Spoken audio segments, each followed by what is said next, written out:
This is what I learned about being British from Ted Lasso, an American football coach who knows nothing about Britain and nothing about football. AFC Richmond announced the hiring of their new manager, American football coach Ted Lasso.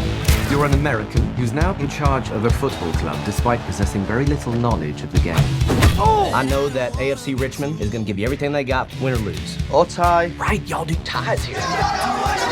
He must be from England, yeah? Wales. Is that another country? Yes and no. How many countries are in this country?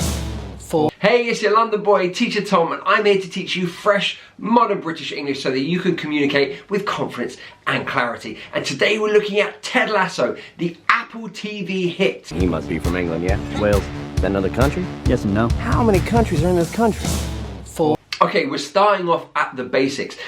I've been teaching for 15 years and lots of my students that come to the UK to study always mix up London, England, Britain, the United Kingdom. Is Scotland in England? Is the UK in Britain? They're so confused. And fair enough, it can be quite confusing. Okay, let's run through the basics. So let's start with London. That's the capital city of England. It's also the capital city of the United Kingdom. We'll get to the United Kingdom in a minute. So London, it's a city. Then let's get bigger. Let's talk about countries. So we've got England, Scotland, Wales and Northern Ireland. 4 countries. So they all have their own unique identities. They have their own capital cities, their own flags, their own national anthems, etc, etc. So 4 separate countries. Now, when we put the 4 countries together, we get the United Kingdom, and this is a sovereign state, just like the United States, like France, like Japan, like Nigeria. They're all sovereign states. Well, the United Kingdom is as well a sovereign state. Now, Britain is something slightly separate. This is a geographical term that describes the 3 countries on the mainland, so England, Scotland and Wales. Now, when we compete in the Olympics, for example, we have something called Team GB, that's Great Britain, but we also add and Northern Ireland, because Northern Ireland is not a part of Britain. So when we compete in the Olympics, it's Great Britain and Northern Ireland. So yeah, I can see how this can be confusing. Once you've watched this video, why not watch this one and learn a little bit more about this crazy country. They call cleats boots. Well, I thought you said that the trunk of a car was a boot. Also a boot. Hold on now. If I were to get fired from a job where I'm putting cleats in the trunk of my car. You got the boot for putting boots in the boot. I love that. Now, one of the things I love most about Ted Lasso is the way that it highlights the differences between American English and British English vocabulary. There are so many words that we use differently, and this can cause real confusion, like in that example. Now, I can't go through all the differences because we'd be here all day. I have made a digital book that has all these differences. It's called A Really British Guide to English, and there's a huge list of American English words and British English words, and you can compare and contrast them. Things like we say trousers and Americans say pants. Alright, that can be quite confusing when in America someone says, hey, I like your pants, and you're like, whoa, whoa, what? Because pants for me, it's underwear. Right? So it can be confusing. Another one might be randy. Randy over here means kind of you're sexually excited by something. In America, it's a name for, it's a guy's name, right? So if someone comes up and goes, hey, I'm Randy, and you're like, whoa, bro, like, hey, just, you keep it in your pants, right? What's really cool about this program is it highlights some of those differences and where misunderstandings can take place. Speaking as we were mere moments ago about time, I unfortunately don't have any. I have a branding meeting. So. Oh, I always feel so bad for the cows, but you got to do it, otherwise they get lost. That was a branding joke. If we were in Kansas right now, I'd just be sitting here waiting for you to finish laughing. Yeah. I'll see you tomorrow, okay? I chose this clip because I think it really identifies how important culture is to humour and to comedy. Now, Ted Lasso here is saying, like, you know, if you heard that joke in Kansas, you would be rolling around on the floor. It's kind of true, right? Humour is so culturally specific. When I think about British humour, I think about how we're very self-deprecating.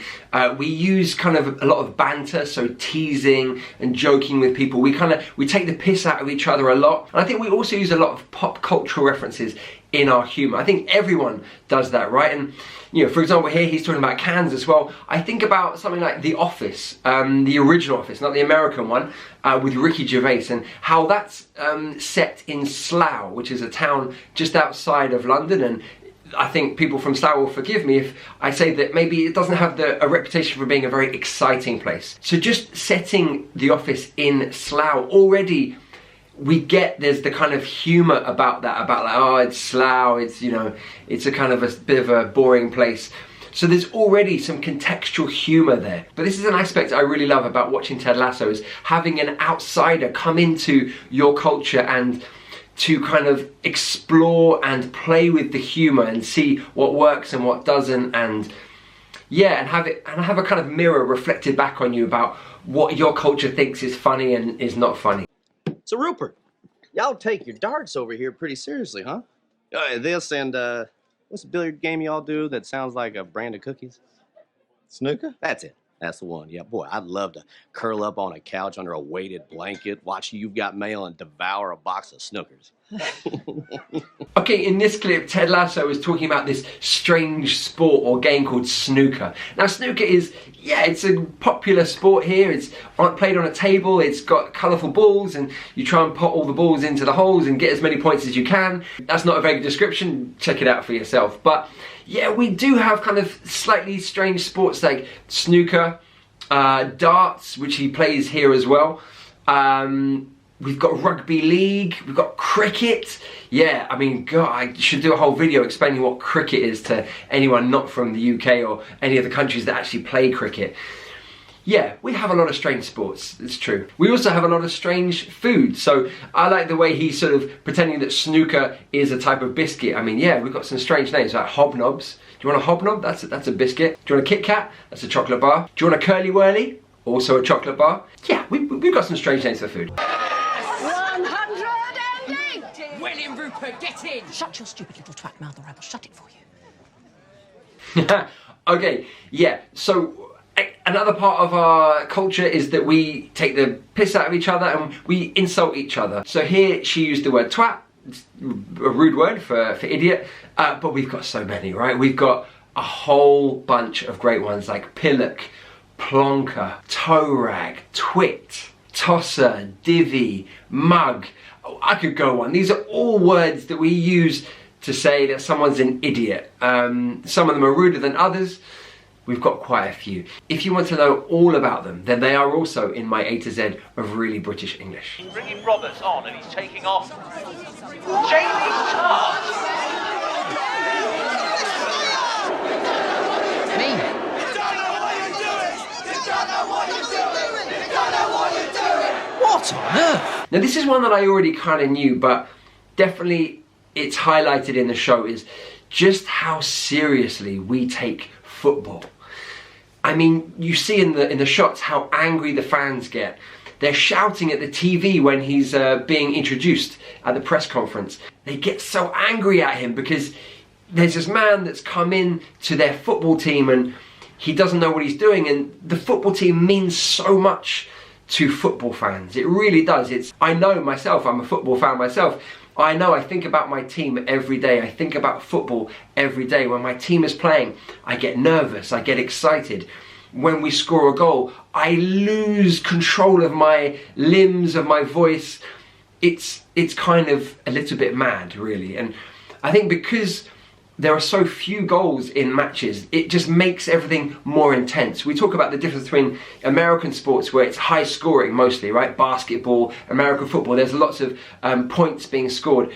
But in football, there's only a couple of goals, maybe 1, 2, 3 goals. So that makes each goal even more special. So it's more intense. And you also have this belonging to your football club. Now, traditionally, you would support the team that is closest to you, or at least the one that you have like family ties to. So your parents supported them, your grandparents supported them, that kind of thing. And every club has that loyal following. And so you can see when people are getting angry at Ted Lasso because he's destroying their club, this is why. Because football, it means so much to us. There's a great quote from a guy called Tim Vickery who says, of all the least important things, football is the most important. And I think that is exactly how I see it. It's like, yeah, it's not the end of the world, it's not the most important thing in the world. There are much more important things, especially right now going on in Ukraine.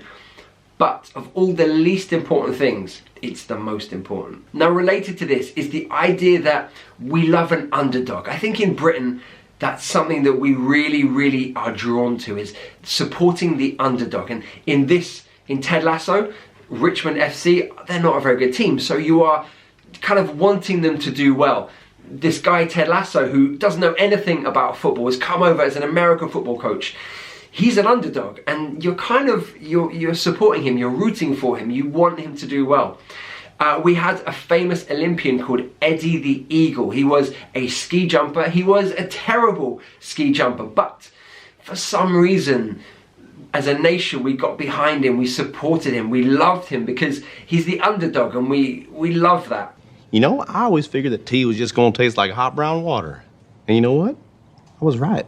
Yeah, it's horrible. No, thank you. Okay, the last observation I want to make is our obsession with tea, and I think it's captured perfectly in this clip. You might love tea, you might hate tea, I don't know. We put milk in our tea, so perhaps that's a bit strange for you, but personally, I think it's delicious, and I think we use tea as a way to not only refresh ourselves, but to mend or solve problems. So if you've had a bad day at work, we have a cup of tea. If you've been dumped by your girlfriend or boyfriend, you have a cup of tea. If your football team loses, you have a cup of tea. And the world is a little bit better. Now, if you want to learn more about England, the United Kingdom, Britain, then you can watch this video here. And if you want to learn all about British English accents, you can click here, and I'll see you in the next video.